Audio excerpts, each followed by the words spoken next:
Senator Blackburn, I really want to turn to you.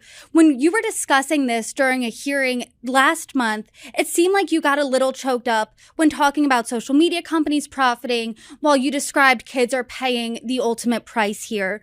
Can you talk about why this legislation specifically means so much to you?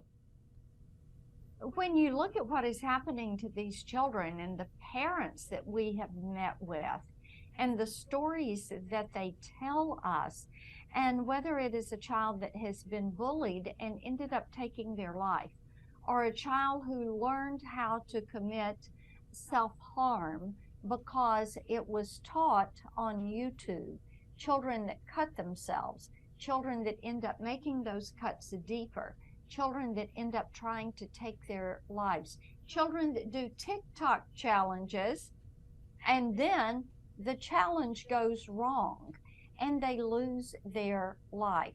And they are doing this, they're getting into these platforms, their parents are unaware, and there is not a guidance. There's not that firewall. There's not that guidance. And when you think about these kids that are 10, 11, 12, 13 years old, and it is one of the reasons so many people say, why don't we have age limits on this? And why is it that these social media platforms use these algorithms, use artificial intelligence, continue to feed these kids information that sends them further down the rabbit hole, if you will? And when you can go on YouTube and find something that is music to commit suicide by, or how to commit suicide, or how to lose weight, and it drives you into eating disorders. These are things that are inappropriate. You wouldn't allow it in the physical space, and it ought not to be allowed in the virtual space.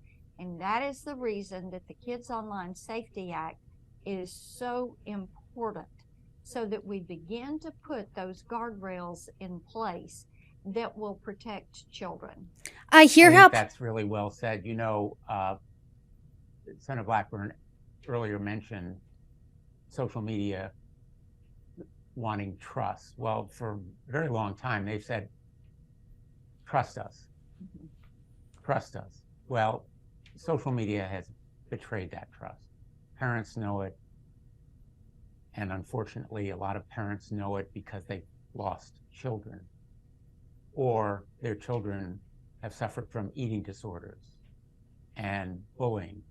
And that point about bullying following kids home, it used to be, you know, when I was growing up, that bullying occurred on the play yard, but kids could go home and get relief. Now the bullying follows them literally to the time they go to bed through social media and through the internet relationships that they may have. Well, social media has betrayed a trust, and they have a duty of care that would be imposed through this legislation to do the right thing, no longer trusting them, but saying to them, you have to do better or you will be held responsible. And those dark rabbit holes are very, very dangerous for kids. And increasingly what we're finding is the children themselves are aware of it. They know they want better protection, take back control over their lives.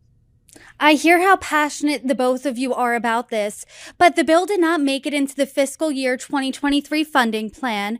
But do you think it has a better chance of passing this Congress? Great question. And the answer is emphatically yes. It has a much better chance because we're beginning with a bill at the very beginning of this Congress and at the very beginning of this session.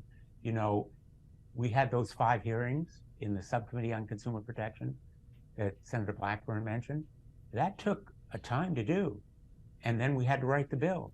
And then we had to get consensus for it. And we did it all. We had a unanimous vote from the Commerce Committee, both sides of the aisle.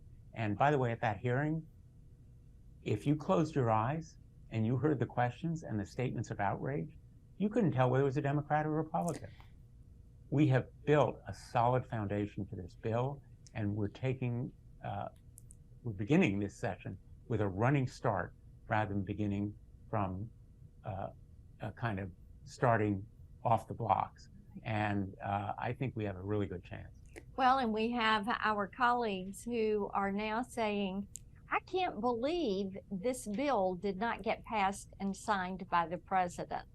And that's a really good thing, that people now, they've heard so much about Kids Online Safety Act, or KOSA, as it is called. They've heard it from their physician's office, the pediatrician's office. They have heard it from the school and from the principal and different parent groups, moms groups, and they're beginning to say, I can't believe Congress didn't pass this. So that's a good sign for us, and we're looking forward to having this go through the Senate and the House with every single individual voting for it.